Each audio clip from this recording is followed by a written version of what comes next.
Firman-Mu selalu menuntun kami dan menguatkan kami.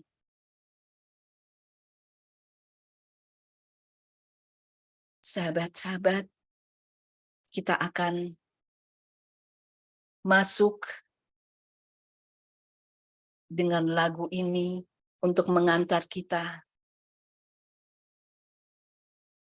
mendengarkan firman Tuhan.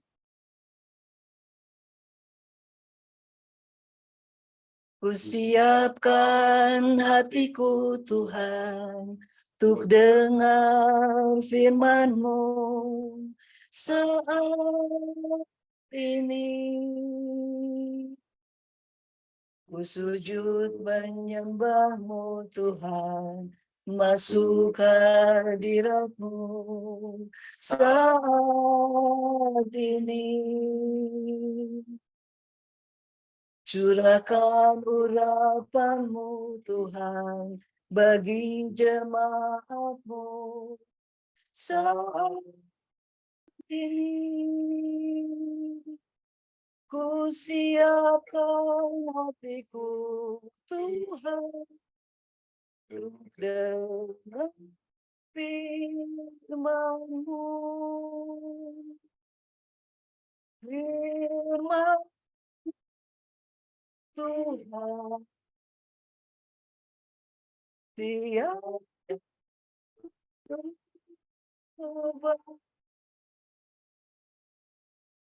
dahulu, sekarang,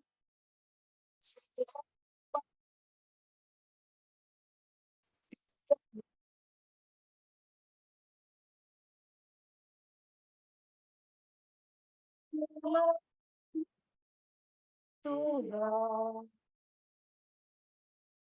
penuh hidupku.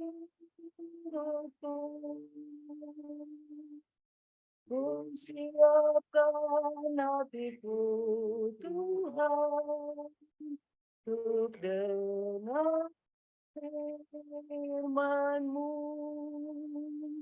Firman-Mu Tuhan, firman-Mu Tuhan, Dia berubah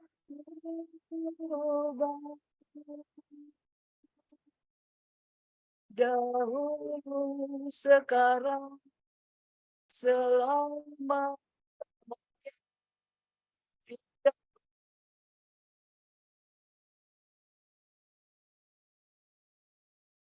firman Tuhan, penuh hidupku.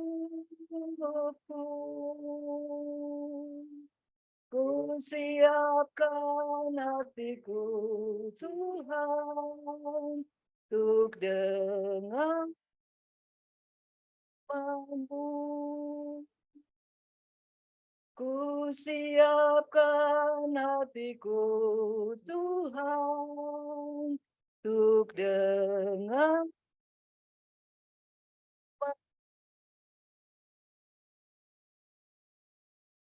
Mari kita tundukkan kepala, kita bersatu hati untuk berdoa. Bapa yang baik, kami rindu untuk mendengarkan firman-Mu. Berkatilah anak-Mu Feni yang akan membawakannya. Urapilah tubuh, jiwa, dan rohnya dengan urapan-Mu yang baru. Dan pakailah dia sekehendak hati-Mu. Bapa, berkati kami juga, agar bisa mengerti pesan-pesan-Mu. Dan biarkan anak-Mu Feni bisa memberikan dan menjadi saluran berkat-berkat-Mu untuk memberkati kami dengan firman. Terima kasih Tuhan. Amin.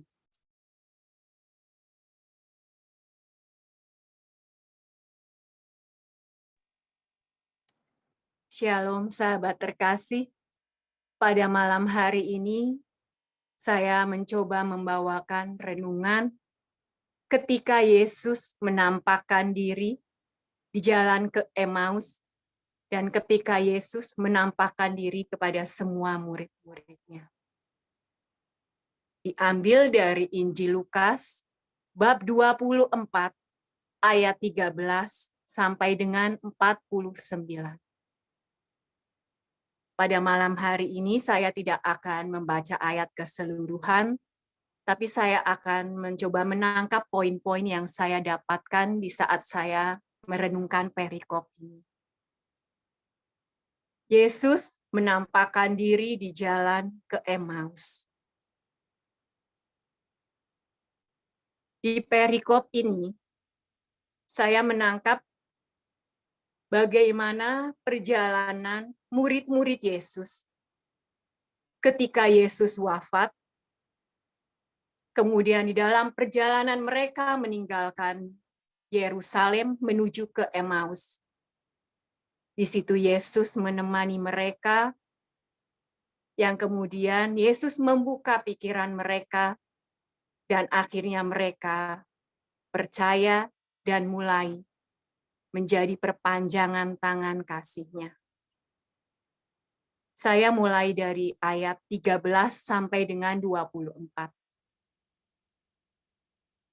Di ayat ini, ketika dua orang murid ini meninggalkan Yerusalem dan pergi ke kampung yang bernama Emmaus. Di sepanjang jalan, mereka bercakap-cakap dan bertukar pikiran tentang kejadian yang menimpa Yesus. Perasaan mereka yang campur aduk membuat mata mereka terhalang ketika Yesus menghampiri mereka. Mereka tidak mengenal Tuhan Yesus. Tuhan Yesus menghampiri mereka dan berjalan bersama mereka. Tuhan Yesus bertanya kepada mereka tentang apa yang mereka bicarakan. Di saat Tuhan Yesus bertanya kepada mereka, mereka membuka hati untuk menceritakan semua kesedihan, kehilangan, kekecewaan, dan kegundahan mereka. Mulai dari pengharapan mereka terhadap Tuhan Yesus, yang mereka anggap sebagai nabi yang akan membebaskan bangsa Israel. Tetapi sosok yang mereka harapkan harus mati di salib.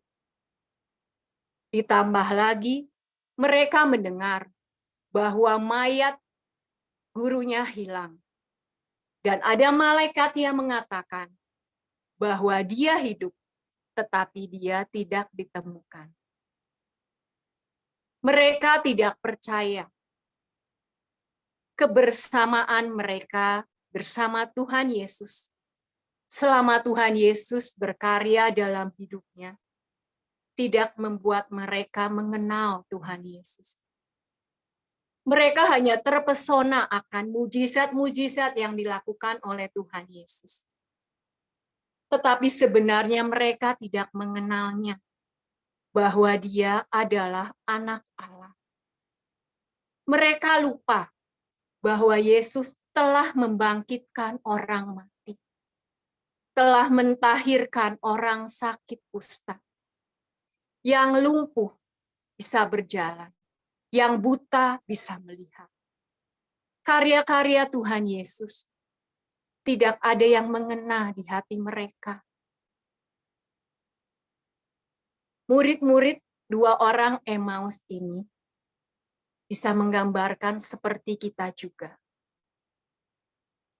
Ketika kita ikut Yesus, kita mau rajin ke gereja, berdoa, membaca kitab suci, aktif pelayanan. Itu semua membuat kita akan hidup enak. Tenang aja. Bersama Tuhan Yesus, kita tidak akan ada masalah. Semua keinginan kita pasti terkabul. Keluarga kita bahagia, ekonomi terjamin. Kita sering mendengar firman, tetapi sekedar hanya mendengar, tetapi tidak mengimani. Ketika Tuhan izinkan masalah terjadi, masalah datang bertubi-tubi, kita marah sama Tuhan. Kita kecewa. Kita merasa Tuhan tidak ada. Kita menyalahkan Tuhan. Kita lupa akan semua janji Tuhan di kitab suci. Kita lupa bahwa Tuhan berjanji akan menyertai kita sampai akhir zaman.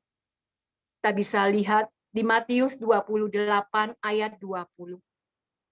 Dan ketahuilah, aku menyertai kamu senantiasa sampai kepada akhir zaman. Kita kecewa. Kita meninggalkan Tuhan. Kita tidak mau berdoa lagi. Kita seperti dua orang Emmaus itu. Kemudian kita mulai ke ayat 24 sampai 25. Mendengar betapa putus asanya mereka, Tuhan Yesus tergerak hatinya untuk mulai meluruskan pikiran mereka yang salah. Tuhan Yesus dengan sabar menjelaskan kenapa Sang Mesias harus menderita. Tuhan Yesus mengajarkan kepada mereka bahwa Sang Mesias untuk mendapat kemuliaannya harus menderita. Lewat penderitaan, dia akan dimuliakan. Di situ Tuhan Yesus juga mengingatkan, mengapa kalian tidak ingat akan kisah-kisah kitab-kitab di Nabi yang menceritakan tentang Mesias. Di sini saya coba melihat kitab-kitab apa yang kiranya Tuhan Yesus di situ diceritakan. Di situ kita bisa melihat di Yesaya bab 52 ayat 13. Sesungguhnya hambaku akan berhasil. Ia akan ditinggikan, disanjung dan dimuliakan. Seperti banyak orang akan tertegun melihat dia begitu buruk rupanya, bukan seperti manusia lagi. Di sini, di Yesaya 52 sampai dengan 53, di situ menceritakan penderitaan Tuhan Yesus ketika Tuhan Yesus disalib. Ketika kita terlalu fokus dengan kesusahan kita, dengan masalah kita seakan-akan lupa bahwa Tuhan Yesus selalu ada bersama kita. Tetapi Dia, Tuhan yang penuh belas kasih, tidak pernah membiarkan kita yang hilang pengharapan dibiarkan sendiri. Buluh yang patah terkulai tidak akan diputuskannya, dan sumbu yang pudar nyalanya tidak akan dipadamkannya. Tetapi dengan setia ia akan menyatakan hukum. Yesaya 42 ayat 3. Ketika kita mau membuka hati dan berseru kepadanya untuk meminta pertolongannya, untuk membantu kita menemukan pengharapan kembali. Dengan caranya, Tuhan akan menuntun kita kepada orang-orang pilihannya untuk menemani, membimbing kita menemukan pengharapan dengan mengenalkan kita kepada kebenaran sejati. Mengenalkan kita akan firman Tuhan dan mengajarkan kita untuk berdisiplin rohani lewat komunitas yang mewartakan firman. Kita dapat melihat betapa Tuhan Yesus Di saat kita hilang pengharapan, di saat 2 orang murid itu hilang pengharapan, Tuhan Yesus setia menemaninya di dalam perjalanan ke Emmaus. Kemudian di ayat 29 sampai dengan 31. Hari sudah mulai malam, dan sepanjang jalan Tuhan Yesus mengajarkan kepada mereka tentang kitab-kitab suci. Dan setelah menjelang malam, murid itu merasakan nyaman dengan Tuhan Yesus dan menawarkan. Kita bisa melihat ya, ketika kita bertemu dengan orang asing dan kita membuka rumah kita untuk menawarkan orang tersebut untuk menginap. Kita yakin karena kita percaya orang ini orang baik. Demikian juga dengan 2 orang murid itu. Di saat mereka belum mengenal Tuhan Yesus, tetapi lewat perkataan selama perjalanan ke Emmaus, roh mereka berkobar-kobar dan selalu ingin mendengar berbicara dengan Tuhan Yesus. Sehingga mereka menawarkan rumahnya untuk supaya Tuhan Yesus tinggal bersama-sama dengan mereka. Ketika 2 orang murid itu membuka rumahnya, membiarkan Tuhan Yesus masuk, di saat itulah Tuhan Yesus mengadakan perjamuan, memecah-mecahkan roti. Di saat perjamuan itu, 2 orang murid itu matanya terbuka, dan mereka mengenal Tuhan Yesus.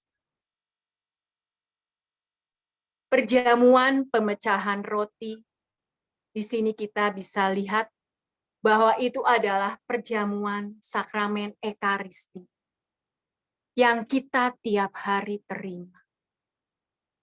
Lewat perikop ini, kita semakin diteguhkan betapa ketika kita menerima tubuhnya, kita membiarkan dia tinggal di dalam roh, tinggal di dalam kita.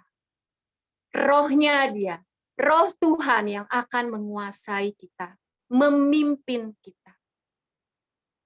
2 orang murid itu mengenal Yesus.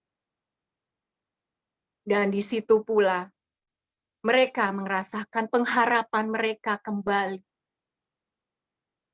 Demikian juga kita. Ketika kita menerima tubuh dan roh tubuhnya dan darahnya, kita membiarkan roh Tuhan tinggal di dalam kita. Darahnya mengalir di dalam kita, memimpin kita untuk mendengar, untuk menerima kebenaran-kebenaran. Darahnya, darah perjanjian baru bagi kita.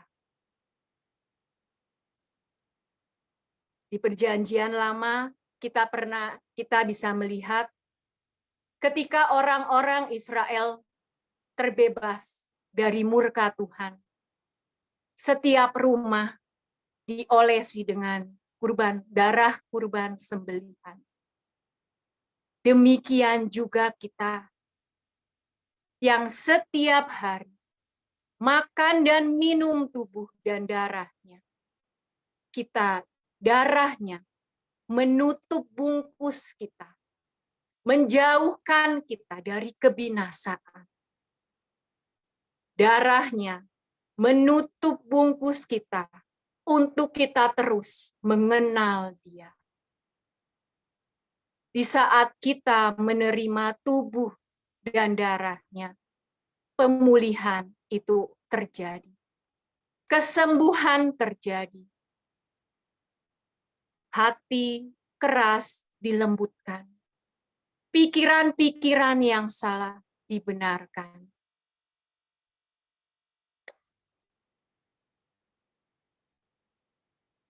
Dan ketika kita menerima tubuh dan darahnya,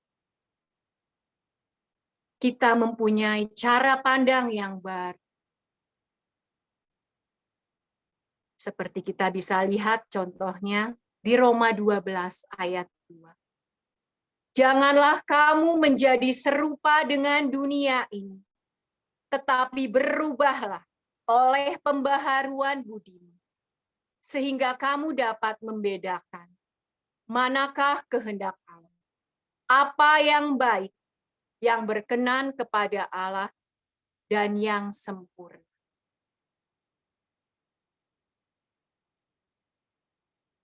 Ketika kita mulai lanjut lagi ke ayat 33 sampai 49. Ketika dua orang murid itu mengadakan perjamuan pemecahan roti dengan Tuhan Yesus, mata mereka terbuka dan mereka mulai mengenal gurunya dan mempunyai pengharapan kembali. Mereka tidak kembali ke Emmaus. Mereka tidak pergi ke Emmaus, tapi mereka kembali ke Yerusalem. Di situ mereka berkobar-kobar dan menemui ke-11 murid. Mereka menceritakan pengalaman pribadinya, perjumpaan pribadinya dengan Tuhan Yesus. Di saat mereka menceritakan perjumpaan pribadinya, di situ Tuhan Yesus hadir untuk meneguhkan pengalaman dua orang murid ini. Dia Tuhan yang bangkit, merendahkan diri, meyakinkan kepada para murid-murid bahwa inilah aku bangkit. Lihatlah tangan dan kakiku. Aku bukan hantu. Aku mempunyai tulang dan daging. Tuhan tahu keterbatasan, kelemahan para murid-muridnya. Mereka yang terbatas, mereka yang baru percaya, ketika mereka melihat, baru mereka akan percaya. Tuhan Yesus dengan kerendahan hatinya terus meyakinkan para muridnya, meneguhkan para muridnya. Nah, dia kemudian menunjukkan ketika dia makan sepotong ikan. Di situ Tuhan Yesus ketika menampakkan diri, di situ pula Tuhan Yesus memperlengkapi para murid-muridnya dengan mengajarkan kitab suci. Karena Tuhan mempunyai misi yang besar untuk mereka. Mewartakan pertobatan dan pengampunan. Mereka harus tetap berada di Yerusalem. Kita bisa melihat betapa Tuhan Yesus tidak menaruh dendam, tidak menaruh benci pada kota yang telah menyiksanya, mengadilinya, menyesahnya.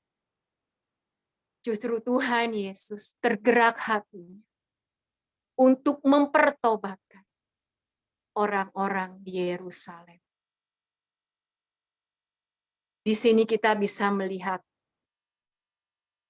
ketika kita, murid-muridnya, yang sudah mengalami perjumpaan secara pribadi dengan Yesus, kita dipulihkan.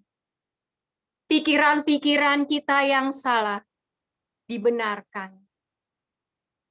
Mari, kita mau seperti dua orang Emmaus itu. Kita mau meneguhkan, kita mau mewartakan kasih-Nya, mewartakan penyertaannya, memberikan pengharapan kepada orang-orang terdekat kita, keluarga kita, dan kepada anggota-anggota komunitas kita. Kita mau ketika kita menerima Dia, membiarkan Roh-Nya tinggal di dalam kita.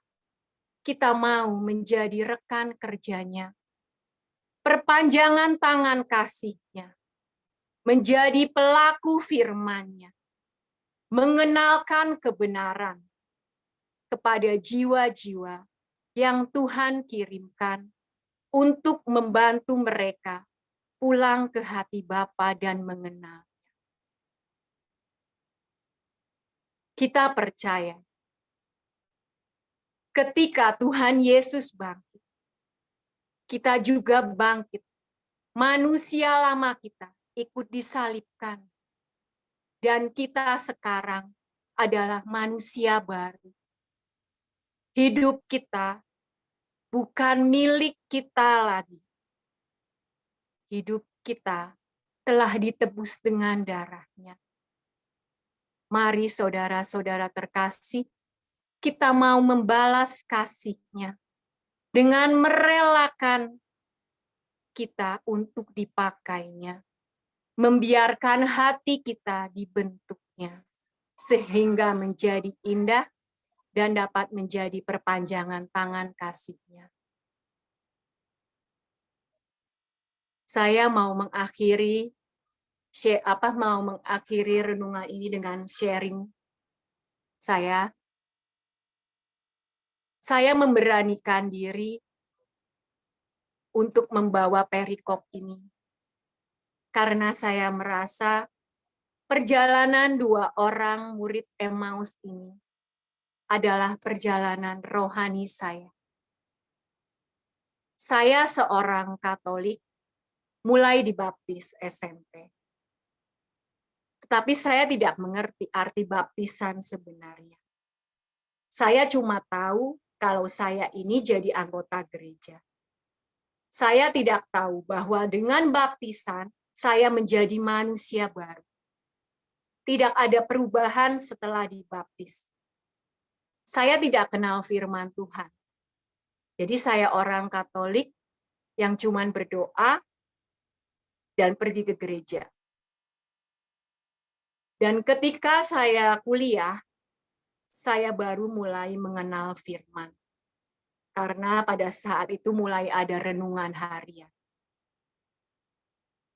Saya kenal Tuhan Yesus sebagai Tuhan yang selalu menolong, menyembuhkan. Pokoknya ikut Tuhan Yesus bahagia, tidak ada masalah. Saya hidup hanya fokus untuk keluarga saya. Yang penting keluarga saya bahagia, anak-anak saya sehat, keuangan saya terjamin. Itu saja. Hingga akhirnya saya lupa untuk menyertakan Dia di setiap rencana saya. Hingga suatu saat Tuhan ingin saya mengenalnya lebih dalam dan mengkoreksi pengertian-pengertian saya yang salah. Puncaknya pada saat COVID, papa saya meninggal dan keluarga saya ada masalah. Saya merasakan kehilangan papa saya dan juga merasakan terpuruk untuk kondisi keluarga saya. Awalnya saya merasa baik-baik saja. Saya tidak depresi. Saya menjalani hidup seperti biasa. Hingga suatu saat saya menderita GERD. Di situ saya mengalami depresi yang berlebihan. Ketakutan yang berlebihan. Ketakutan akan kematian. Tapi saya pingin mati. Gitu, jadi. Saya takut mati, tapi saya juga pingin mati. Dan di situ saya merasa saya nggak pernah mengalami seperti itu. Kenapa saya pernah terpikir, kenapa saya ingin bunuh diri gitu ya. Dan ini saya nggak pernah ceritakan ke siapa-siapa. Hingga di saat saya bertahan, saya tidak mengandalkan Tuhan. Saya nggak bisa berdoa saat itu. Saya menganggap saya bisa, saya kuat, saya wanita kuat gitu. Jadi berjalan terus tanpa mengandalkan Tuhan. Hingga pada saat saya terapi untuk mengobati GERD, saya ketemu dengan teman saya. Dan entah kenapa di situ saya curhat sama teman saya. Saya pingin ikut komunitas. Saya bilang, saya curhat ke dia. Padahal dia itu bukan teman dekat saya gitu ya. Saya kenal dia karena dia yang jual madu yang saya konsumsi. Di situ dia mengenalkan komunitas pemurnian hati.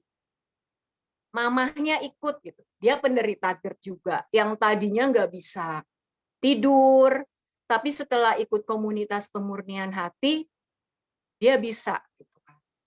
Dan dia ikut retret. Dan retretnya ini online pula gitu ya. Saya merasakan, ini mungkin saya bisa sembuh kalau saya ikut komunitas pemurnian hati. Setelah itu, setelah saya bertemu mamanya dan kemudian akhirnya saya ketemu dengan Vila. Vila ini pertama saya didoain Vila gitu ya. Yang tadinya sejak papa saya meninggal, saya nggak pernah nangis. Nggak bisa nangis. Tapi setelah Vila doain, saya nangis sekencang-kencangnya. Dan di saat-saat masa-masa depresi saya ingin mati, saya takut mati, Vila itu sangat sabar menemani saya, mendampingi saya. Sempat saya pernah sharing di komunitas lain, kok ada ya orang yang seperti itu gitu. Siapa dia gitu? Kok bisa sabar ya mendengarkan kamu? Dan ini saya baru bisa cerita sekarang. Waktu itu saya nggak bisa cerita, maksudnya di saat saya depresi, saya telepon Vila gitu kan ya. Vila selalu ngomongin saya, baca firman, tapi saya nggak dapat apa. Saya nggak bisa baca firman. Kenapa selalu Vila itu, kenapa ngarahin saya untuk baca firman? Saya nggak merasakan apa-apa. Dan selain ikut komunitas pemurnian hati, saya ikut saat teduh di komunitas lain. Di situ saya belajar firman. Setiap hari.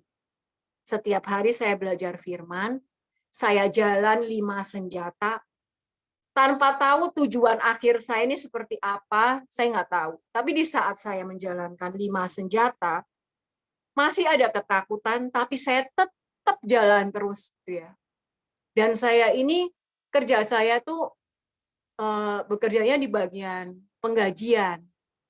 Tapi Tuhan Yesus mampukan terus. Saya nggak pernah pada saat mengerjakan penggajian itu saya sesak napas, saya ketakutan. Enggak loh, tapi saya terus 5 senjata terus itu. Dan firman itu aku ini. Dan saya nggak tahu sejak kapan gitu ya. Sejak kapan Tuhan itu tuh membuka mata saya. Membuka pengertian-pengertian saya. Ketika saya membaca firman, masuk ke hati gitu kan. Masuk ke hati. Dan Vila selalu ngomong, ketika kamu ketemu ayat, kamu hafalkan. Hafalin terus. Nanti dia itu akan jalan sendiri nih di kepala kamu. Dia seperti itu. Dan saya jalanin seperti itu. Dan memang luar biasa ketika saya taat untuk membaca firman. Dan memang firman itu tuh yang memerangi semua pikiran negatif saya. Dan di situ saya ikut RPH. Saya jadi ikut RPH-nya pertama RPH pribadi, kemudian ikut RPH yang bersama-sama. Setelah ikut RPH, saya jadi fast. Saya merasa ya udah, aku udah mengalami gitu ya, aku udah mengalami dan aku mau. Dan itu Vila nawarin ke saya juga bingung gitu ya, saya juga ini belum sembuh bener gitu kan, masih kambuh-kambuhan. Kenapa si Vila ini selalu nawarin saya? Dan setiap kali Vila menawarkan saya tuh nggak bisa menolak.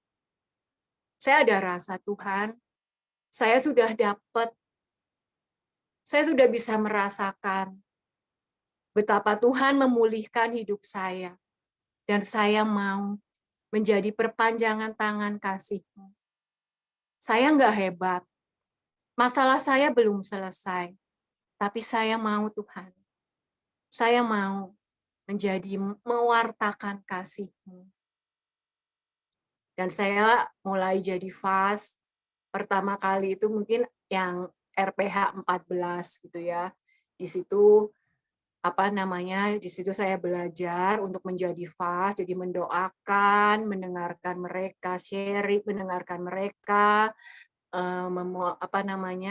ngeliatin mereka jurnalnya seperti apa. Dan di situ memang ketika kita melayani, ketika kita ikut ambil bagian dalam pekerjaannya, itu sebenarnya semata-mata untuk kepentingan kita kok. Bukan untuk kepentingan Tuhan. Tanpa kita Tuhan pun bisa, tapi dengan Tuhan mau kita melayani supaya kita ini nggak lari. Kita ini nggak kayak domba yang tersesat lagi. Ketika kita melayani di komunitas, kita ini kayak seperti domba yang dikumpulin dalam kawanan. Jadi selalu nanti Tuhan Yesus itu yang menuntun, membimbing domba-dombanya. Dan saya bersyukur saya ikut pelayanan di komunitas pemurnian hati ini.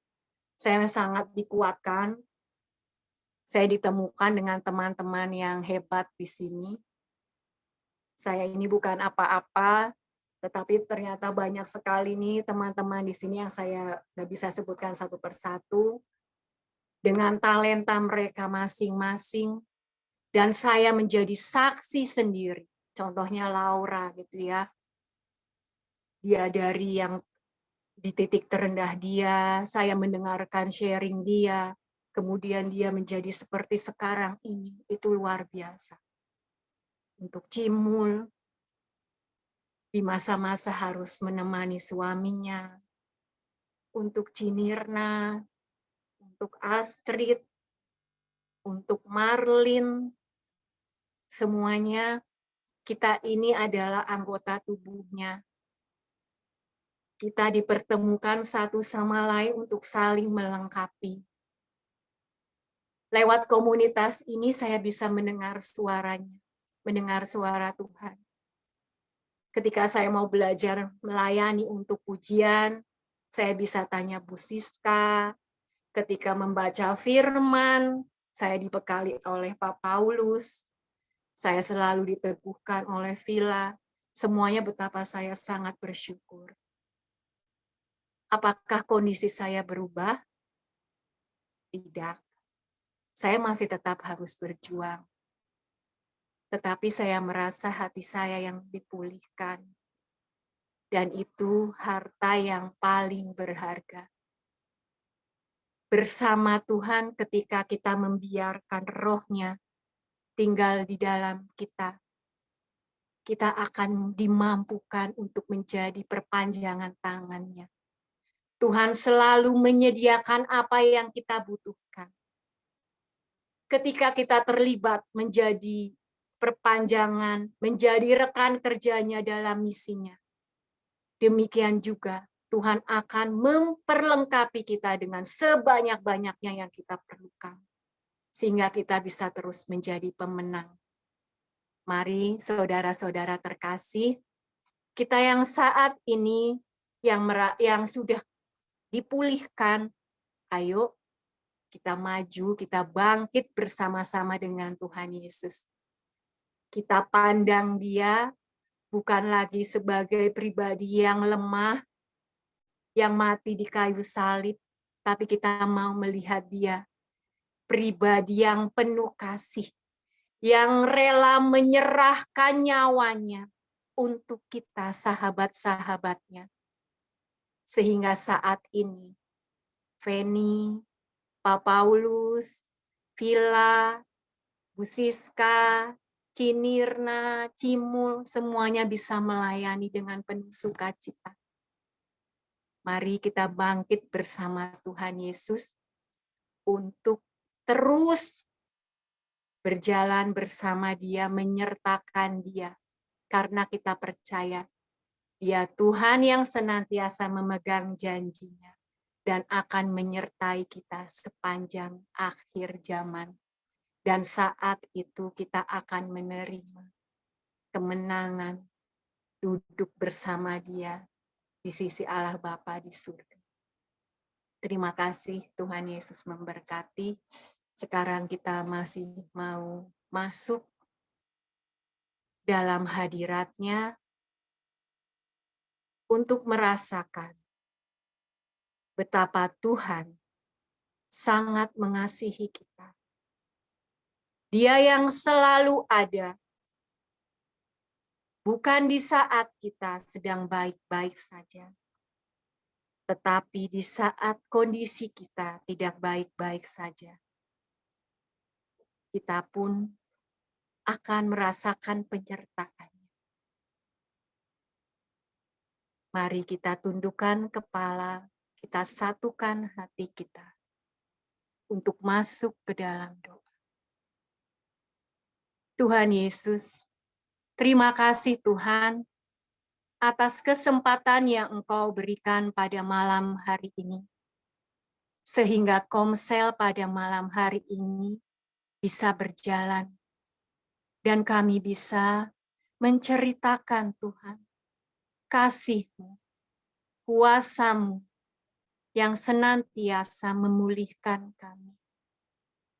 Tuhan Yesus, biarlah apa yang kami boleh terima pada malam hari ini Tuhan, santapan rohani yang boleh kami terima pada malam hari ini, dapat menjadikan rema dalam hidup kami. Kita mau bangkit bersama Engkau Tuhan, jadi pekerja-pekerja-Mu, pekerja-pekerja yang penuh sukacita untuk melayani, untuk membawa jiwa-jiwa, menemani mereka Bapa, menuntun mereka dengan pimpinan Roh-Mu sendiri, sehingga mereka bisa kembali ke hati-Mu dan mengenal-Mu, Bapa yang penuh kasih. Allah Bapa di dalam surga, itu tadi permohonan kami Tuhan. Saat ini kami juga mau mendoakan wujud-wujud doa kami yang ada di screen. Mari teman-teman terkasih, kita mau tumpangkan tangan kita, kita mau mendoakan saudara-saudara kita. Saat ini kita satukan hati kita. Tuhan Yesus, kami berdoa Tuhan, untuk mereka yang sedang melakukan RPH atau pertobatan. Tuhan Yesus, milikilah hati yang haus dan rindu akan Engkau. Pimpin mereka dengan Roh-Mu Tuhan, sehingga mereka mengalami perjumpaan dengan Engkau yang mengubah dan memulihkan hati mereka. Dan untuk mereka Tuhan yang mendoakan untuk pemulihan keluarga. Tuhan, hadirlah dan berjalanlah bersama mereka. Kami percaya segala sesuatu yang Engkau izinkan itu, semua semata-mata hanya untuk supaya mereka mendekat dan mengenal Engkau lebih dalam. Kiranya Tuhan Yesus, hati yang keras Engkau lembutkan, hati yang tawar Engkau pulihkan. Dan untuk mereka ya Tuhan, yang sedang dalam pergumulan, dalam permasalahan ekonomi. Tuhan Yesus, Engkaulah pemelihara hidup mereka. Berikanlah mereka kesabaran dan ketenangan dalam menghadapi permasalahan ekonomi ini. Kami percaya Engkau selalu ada bersama mereka. Berikan mereka jalan keluar ya Tuhan. Kami percaya Engkau berkuasa mengadakan yang tidak ada menjadi ada. Mampukan mereka untuk percaya akan janji-Mu dan bersabar menunggu waktu-Mu, bahwa Engkau tidak pernah akan membiarkan mereka meminta-minta, dan Engkau selalu menyediakan apa yang mereka butuhkan. Bagi mereka yang ada dalam kuasa gelap,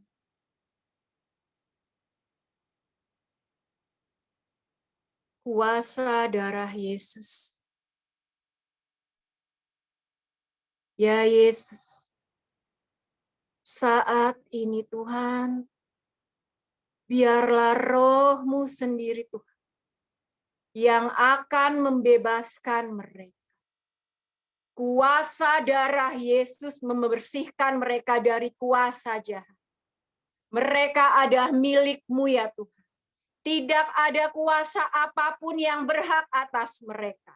Darah Kristus bebaskan mereka. Darah Kristus bebaskan mereka. Darah Kristus bebaskan mereka. Tuhan Yesus, bagi mereka yang dalam pergumulan sakit penyakit, Tuhan Yesus, penuhi dan kuasai mereka dengan Roh-Mu. Tubuh mereka adalah bait-Mu ya Tuhan. Biarlah darah suci-Mu mengalir di dalam mereka dan memulihkan mereka. Darah Kristus, pulihkan mereka Tuhan. Untuk tim pelayanan KPH, Pak Paulus, Bu Vila, bersama teman-teman tim pelayan KPH. Tuhan Yesus, kuasai dan penuhi mereka dengan Roh. Tutup bungkus mereka dengan kuasa darah-Mu. Berkati setiap pelayanan mereka, sehingga nama-Mu saja dimuliakan. Dan kiranya Tuhan, damai sejahtera dan sukacita dari-Mu mengalir atas mereka. Tuhan Yesus yang baik, terima kasih Tuhan, terima kasih atas malam hari ini. Kami adalah orang-orang yang merdeka Tuhan. Ketika Engkau bangkit, kami juga bangkit Tuhan.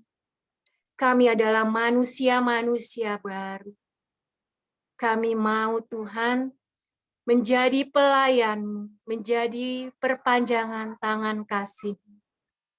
Kuasai kami Tuhan, penuhi kami dengan Roh-Mu. Berikanlah kami kerelaan dan kerendahan hati, dan mampukan kami untuk tetap terus menjalankan kehendak-Mu.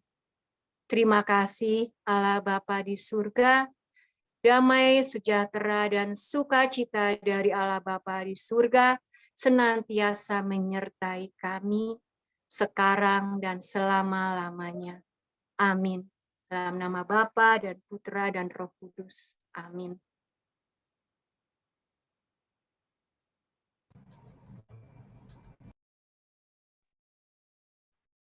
Terima kasih Cifeni untuk firman-Nya malam hari ini, untuk renungannya luar biasa ya.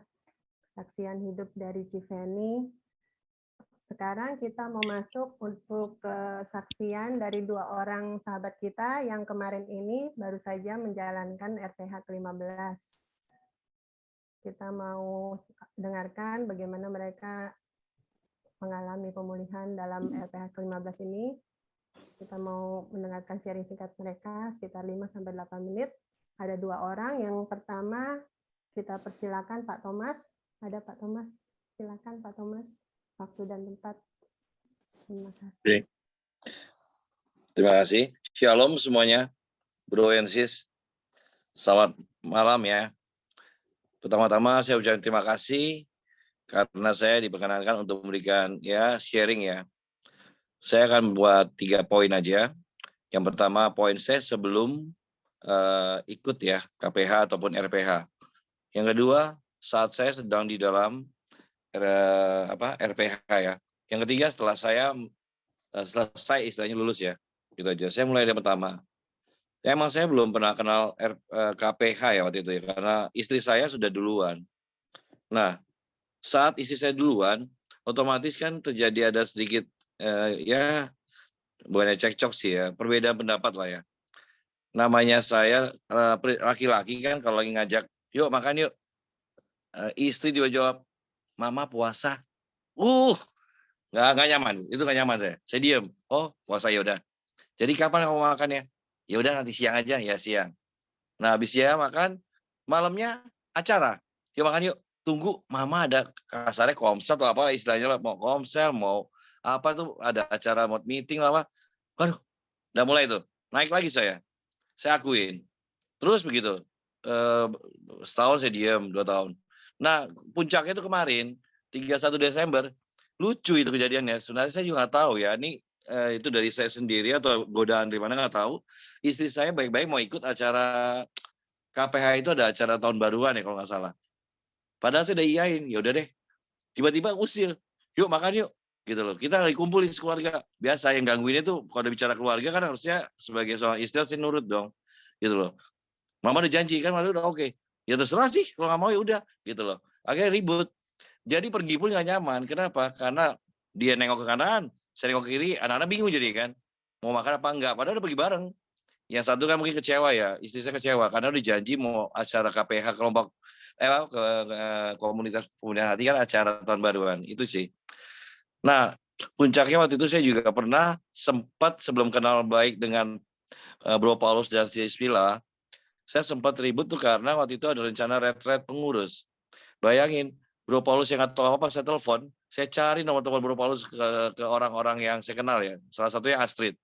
Saya minta Astrid, akhirnya istri saya WA-in, nih silakan telepon. Benar saya telepon, saya tegur Bro Paulusnya, bayangin, saya negur langsung gitu loh. Saya nggak suka sampai, nah puncaknya adalah kenapa saya bisa akhirnya merasa tergerak hatinya, hati saya bergerak untuk ikut kelompok komunitas ini, karena saat lagi siap misa pagi yang hari Sabtu, dulu kan saya belum misa pagi harian, belum. Pertama nggak tertarik, kedua nggak mau gitu loh. Ya saya bilang tadi, karena saya keras hati, keras kepala, dan sombong. Jadi saya nggak mau gitu, ngapain mesti ikutin dia, maksudnya istri saya. Nah, saya pasti cuma bisa Sabtu. Pas saya Sabtu kan pasti kan Bro Paulus dan Sispila ataupun Astrid sering reunian tuh di bawah tuh, di parkiran tuh, reunian tuh situ. Ngobrolin apa saya nggak tahu. Nah, namanya saya bukan anggota, saya di mobil. Biasa, yang ganggu itu ada klakson lah, gas digedein lah. Akhirnya mereka sadar, bubar. Nah, itu dia, kelakuannya gitu saya dulu. Tiba-tiba saat makan pagi, saya nggak ngajak Bro Paulus dan Sispila. Tiba-tiba dari restoran, mereka berdua ngomong, Astrid dan Lina, istri saya, nanti itu ya, mau ikut gabung ya, Bro Paulus sama Sispila. Coba bayangin deh, kalau saya pergi langsung belakang mau ngindarin Bro Paulus sama Sispila kan kayak anak kecil banget gitu. Bro Paulus sama Sispila juga lucu. Duduk di depan mata saya, di depan muka saya. Dari kesel, akhirnya berubah. Ngomongnya enak, dan itu Sispila juga lembut, merendah ya, sopan ya. Nah itu yang membuat saya jadi tergerak. Dan ternyata Bro Paulus itu adalah kenalan saya 20 tahun yang lalu, saat saya masih tinggal di Bekasi. Saya di Bekasi tinggal. Saya sering curhat sama dia. Dan Bro Paulus sendiri yang ngebuka, kayaknya saya pernah kenal deh. Digituin saya. Makin suka lagi sama Bro Paulus saya. Tapi bukan suka yang negatif ya. Itu sih. Nah akhirnya saya tetap masih keras. Saya belum mau ikut gabung. Ternyata ada retret kan. Retretnya pun udah detik terakhir saya belum daftar. Sampai saya dengan sengaja didaftarin sama Sispila. Sispila yang daftarin saya malah. Cuma minta surat baptis, sama sekali saya percaya kayaknya nggak mungkin deh. Karena saya belum tergerak. Tapi saya sudah banyak bantu. Seperti buatin, apa yang namanya, banner. Saya buatin banner. Tanpa cuma bilang, Ko Thomas saya pengen punya gini deh. Ya udah, saya juga nggak tahu, saya bukan orang desain, saya bisa buat banner begitu bagus. Itu mungkin yang di atas ya. Sampai begitu loh, awalnya istri saya bilang, Pak bisa bantu nggak? Kan Papa banyak waktunya luang. Saya bilang nggak, ngapain bantu di kelompok? Saya pikir gitu. Malah akhirnya 2 hari kemudian malah saya telepon. Materinya yang mana ya? Malah merendah saya. Ya kalau menurut saya sih kalau Itu poin pertama ya sebelum bergabung. Nah, setelah bergabung, yang paling saya rasakan adalah pas lagi mulai ikut puasa ya. Puasa pun 5 senjata itu saya jalanin ya. Hari pertama tuh nggak terlalu kerasa, masih bingung kan, masih. Hari ketiga udah mulai ngaco saya tuh. Kenapa ngaco? Karena saya merasakan tuh kayak ada dorongan tuh emosi saya, dan itu masalah saya pribadi ya, yang masalah orang nipu saya itulah segala dikeluarin semuanya. Tapi saya nggak benci, malah kasihan. Dan saya ceritakan pada fas saya kan, fasil saya kan istri sendiri. Lucu makanya, fas saya itu istri. Nah, saya cerita ke dia. Ya kayak gini, dia bilang, udah Pak, itu namanya lagi dikorek-korek kali. Padahal tuh saya udah umpetin loh. Saya nggak pernah cerita ke istri saya juga. Akhirnya saya buka, saya benci sama dia. Gitu loh. Nah, itu dia. Berjalannya waktu saya dulu susah tidur. Kenapa susah tidur? Karena saya banyak pikiran. Saya mikirin A, mikirin B, sombong karena saya mengandalkan kekuatan diri saya sendiri. Saya yakin semua masalah bebas. Saya yakin semua masalah bisa saya kerjain. Nah, setelah saya ikutin hari sampai hari ke-6 ya, itu saya rasa kayak saya tuh enak banget deh. Saya bisa tidur duluan tanpa apa-apa bisa tidur. Biasanya jam 11, jam 12 nggak bisa tidur saya. Biasanya begitu. Jam 3 bangun, jam 4 bangun, tapi saya nggak bisa tidur cepat. Nah, itu yang saya bilang setelah saya ikut ya, pas lagi di dalamnya ya, di retret. Nah, sekarang setelah saya lulus, saya merasakan hati saya tenang. Saya udah nggak bisa mikirin lagi yang kayak kemarin saya terlalu hal kekhawatiran ya. Itu dia, saya terlalu khawatir jadi orang. Udah gimana ya, umur saya udah tua, saya jadi ada utang saat ini. Gimana yang melunasinya? Kayak begitu. Sekarang saya udah nggak mikir kayak gitu lagi. Nah, yang saya lakukan sekarang setelah saya ikutin 5 senjata adalah, kan selama ini saya ikutin keinginan ya, bukan kebutuhan. Keinginan aja, saya mau A, mau B itu keinginan. Nah, sekarang setelah saya ikutin KPH dan RPH ini, saya melatih, jadi saya mengikuti kebutuhan. Kalau saya nggak butuh, saya nggak mau. Itu dia. Karena kan juga ada 2 ayat yang setelah saya pelajari sendiri ya. Setelah saya ikut 5 senjata ini, saya juga banyak baca ayat. Ayatnya juga tiba-tiba muncul aja, kayak Galatia 5 ayat 16. Maksudku ialah hiduplah oleh roh, maka kamu tidak akan mengikuti keinginan daging. Sama Roma 8 ayat 13 itu sangat menyentuh. Sebab jika kamu hidup menurut daging, kamu mati. Udah disumpahin malah, bukan disumpahin sih, udah dibicarakan di ayat itu. Tetapi jika oleh roh, kamu menerima perbuatan tubuhmu, kamu akan hidup. Jadi saya lihat situ poinnya udah ada ya di Alkitab sebenarnya. Cuma saya nggak pernah pelajari. Jadi menurut saya 3 hal ini saya sangat merasakan dan saya berterima kasih bisa kenal sama komunitas ini ya, yang dimana semuanya mau bertumbuh. Artinya tidak ada junior senior. Saya rasakan itu. Saya sangat merasakan. Gitu. Kayak tadi si Feni kan, dia sendiri pas di share kita tuh nggak ada menunjukkan bahwa dia lebih hebat daripada yang A, enggak. Mungkin itu karena kita semua merasa bagian gitu loh. Dan terima kasih juga Bro Paulus dan Sis Mila ya, yang telah bisa membentuk kelompok ini, komunitas ini ya, sehingga bisa bertumbuh seperti saat ini. Dari saya sekian, dan saya ucapkan terima kasih. Luar biasa Pak Thomas, terima kasih ya kesaksiannya. Memang kalau Tuhan sudah mau bilang, ayo harus bisa pakai lewat siapa aja, termasuk lewat istrinya sendiri juga ya. Cilina itu tim kita di sini, salah satu tim kita. Luar biasa. Makasih Pak Thomas. Sekarang saya panggil Bu Ayen, Sis Ayen. Dia ada di kelompok saya waktu kemarin RPH. Waktu dan tempat dipersilakan, Sis Ayen. Malam semuanya. Malam Pak Paulus. Malam Bapak Ibu. Ini sharing pertama saya, jadi saya agak grogi. Saya ikut RPH itu karena saya punya masalah. Sebelumnya saya Katolik KTP, terus saya nggak pernah baca Alkitab. Saya juga ke gereja cuma sekedar formalitas kewajiban aja. Terus saya mendapatkan ujian selama berpuluh-puluh tahun.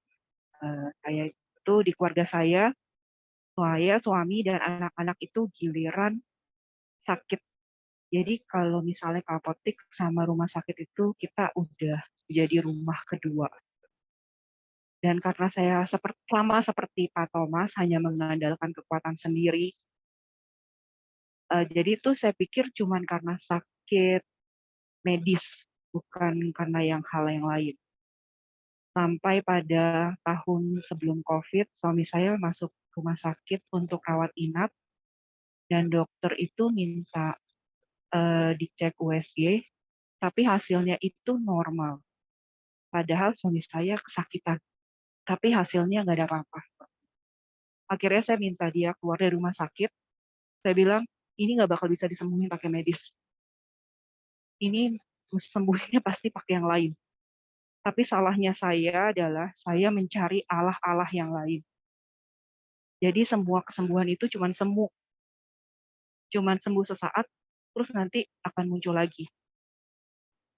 Akhirnya saya cuman bertekuk lutut, saya minta Tuhan, saya mau mendekat sama Tuhan, saya ikut komunitas di gereja agar saya bisa dekat sama Tuhan.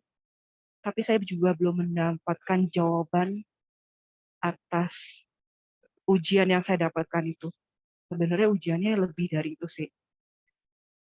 Terus sampai teman saya nawarin RPH karena saya lagi mau mendekatan, ya saya ikut aja RPH.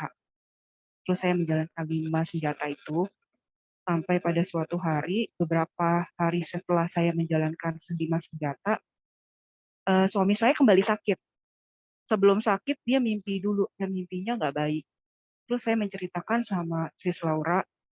Sis Laura menjadwalkan saya untuk melakukan doa di tempatnya Civila. Setelah doa pelepasan di tempatnya Civila, efek manifest dari suami saya itu membuat saya takut, karena kan saya awam ya, saya nggak biasa ngeliat manifest itu, saya nggak pernah lihat manifest seperti itu. Jadi dia tertawa seperti tertawa ngeledek, tertawanya besar ngeledek, teriak-teriak, marah, dan menghentakkan kaki, goyang-goyang badannya.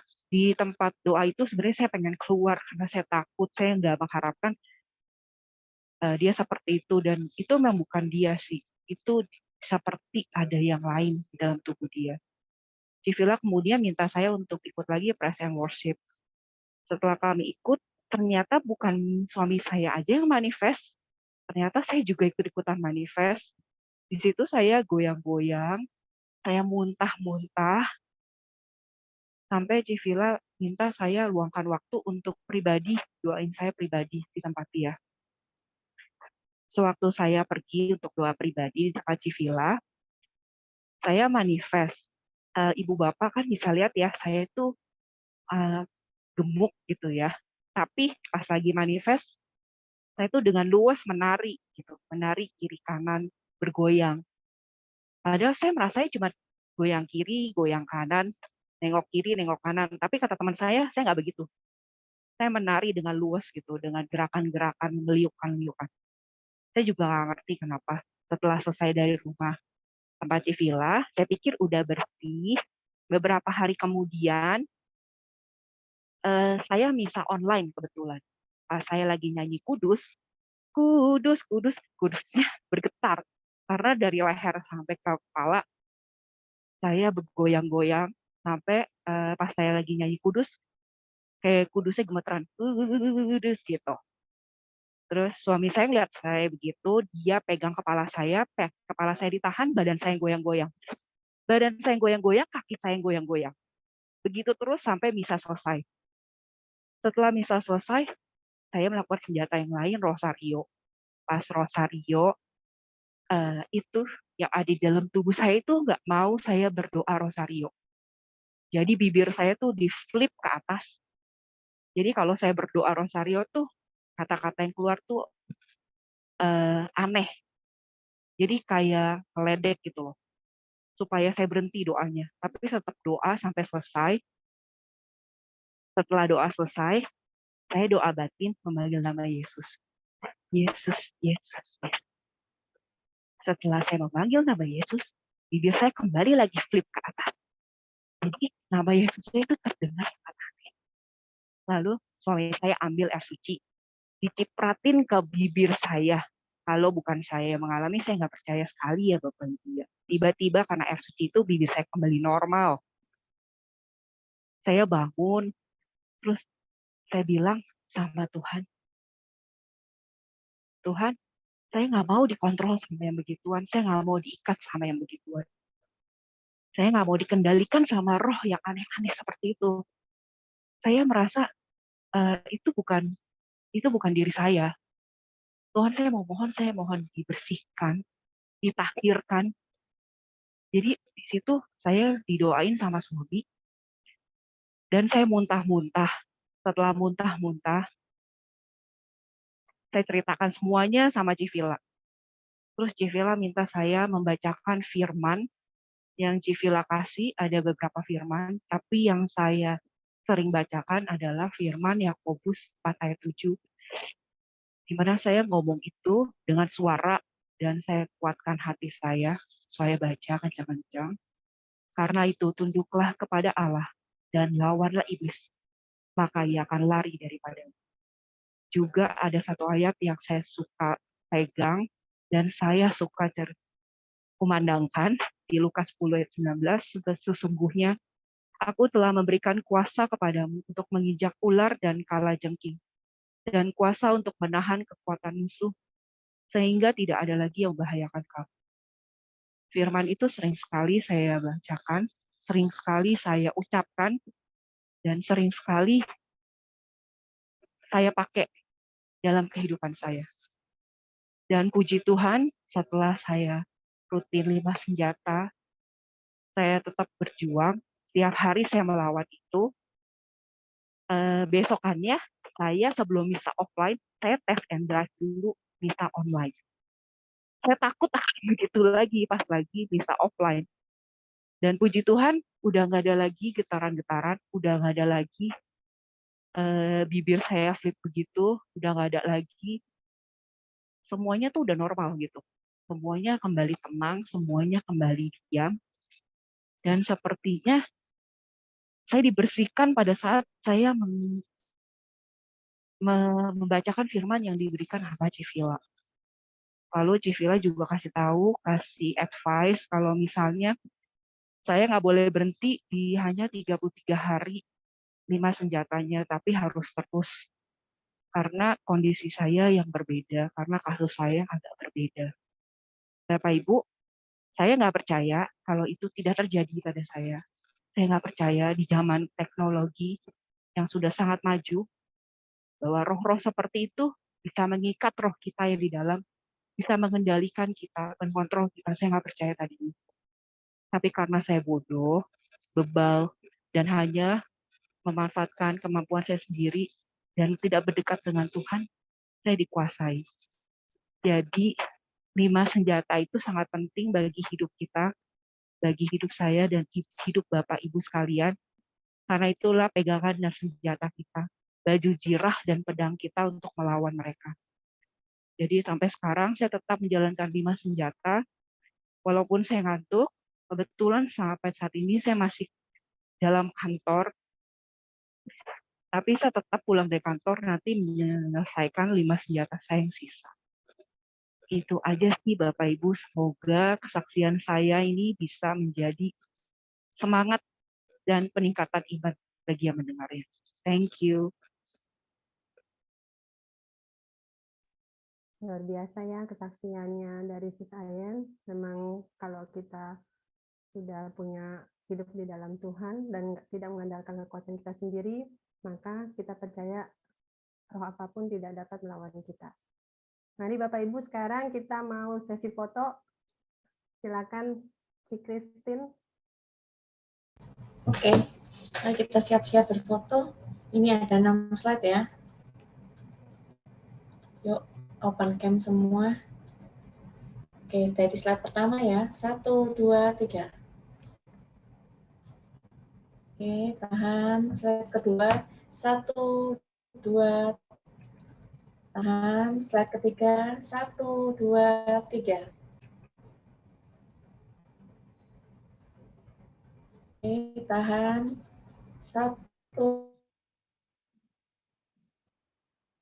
2, 3. Slide terakhir ya. 1, 2, 3. Oke, terima kasih.